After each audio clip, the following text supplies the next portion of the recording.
నమస్తే అన్న, అందరికీ నమస్కారం. ఒమన్ తీరంలో అమెరికా చేసిన దాడుల వల్ల ముగ్గురు భారతీయులు చనిపోయారు.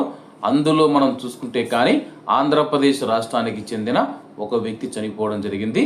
వివరాల్లోకి వెళితే అంతర్జాతీయ జలాలలో ఉద్రిక్తతలు ఒక తెలుగు కుటుంబంలో కోలుకోలేని తీవ్ర విషాదాన్ని నింపాయి.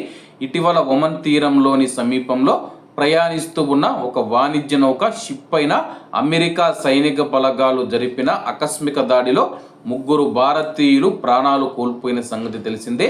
ఈ దారుణ ఘటనలో మరణించిన వారిలో ఆంధ్రప్రదేశ్ రాష్ట్రంలోని విశాఖపట్నానికి చెందిన ప్రముఖ మెరైన్ చీఫ్ ఇంజనీర్ సురేష్ పాట్నాలా గారు కూడా ఉన్నట్లు అధికారికంగా నిర్ధారణ అయ్యింది. ఈ విషాద వార్తను అటు సురేష్ కుటుంబ సభ్యులతో పాటు న్యూఢిల్లీలోని ఆంధ్ర భవన్ అధికారులు మరియు భారత విదేశాంగ శాఖ ప్రతినిధులు ధృవీకరించారు. అంతర్జాతీయ భౌగోళిక రాజకీయ ఘర్షణల కారణంగా ఏ పాపము తెలియని భారతీయ మెరైన్ ఉద్యోగులు బలి కావడం పట్ల సర్వత్రా దిగ్భ్రాంతి వ్యక్తమవుతూ ఉంది. పెళ్లి రోజు నాడే అంతిమ ప్రస్థానం అంటూ భార్య ఆవేదన వ్యక్తం చేసింది. సురేష్ పట్నాల అకాల మరణంతో విశాఖలోని ఆయన నివాసంలో విషాద ఛాయలు అలుముకున్నాయి. మృతుడు సురేష్ గారికి భార్య భార్గవి, అలాగే 13 ఏళ్ళు మరియు 10 ఏళ్ల వయసు ఉన్న ఇద్దరు చిన్నారి కుమారులు ఉన్నారన్నమాట.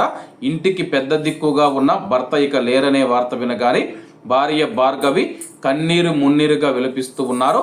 ఈ నెల 24వ తేదీన తమ వివాహ వార్షికోత్సవం ఉందని, ఎంతో సంతోషంగా జరుపుకోవాల్సిన పవిత్రమైన రోజే ఇప్పుడు భర్త లేని జీవితాన్ని మిగిల్చిందని ఆమె రోధిస్తూ ఉన్న తీరు అక్కడ ఉన్న వారిని సైతం కంటతడి పెట్టించింది. సురేష్ గారి యొక్క భౌతిక కాయాన్ని వీలైనంత త్వరగా విశాఖపట్నం తీసుకురావడానికి కేంద్ర ప్రభుత్వంతో సమన్వయం చేసుకుంటూ ఆంధ్ర భవన్ అధికారులు అవసరమైన దౌత్యపరమైన ఏర్పాట్లు చేస్తూ ఉన్నారు.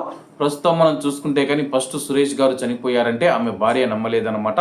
ఒకవేళ ఇటువంటి దాడులు జరిగినప్పుడు ఆయన సముద్రంలోకి దూకి ఆయన ప్రాణాలు చాలాసార్లు కాపాడుకున్నారని చెప్పేసి ఇప్పుడు అలాగే జరిగి ఉంటుంది, ఆయనకేం కాదనుకున్నారన్నమాట. కానీ కువైట్ విదేశీ వ్యవహారాల మంత్రిత్వ శాఖ ధృవీకరించిన తర్వాత ఆమె తీవ్ర దిగ్భ్రాంతికి గురయ్యింది. కాబట్టి అందరూ బాగుండాలి, అందులో మనం ఉండాలి. అందరికీ నమస్తే అన్న, జై హింద్.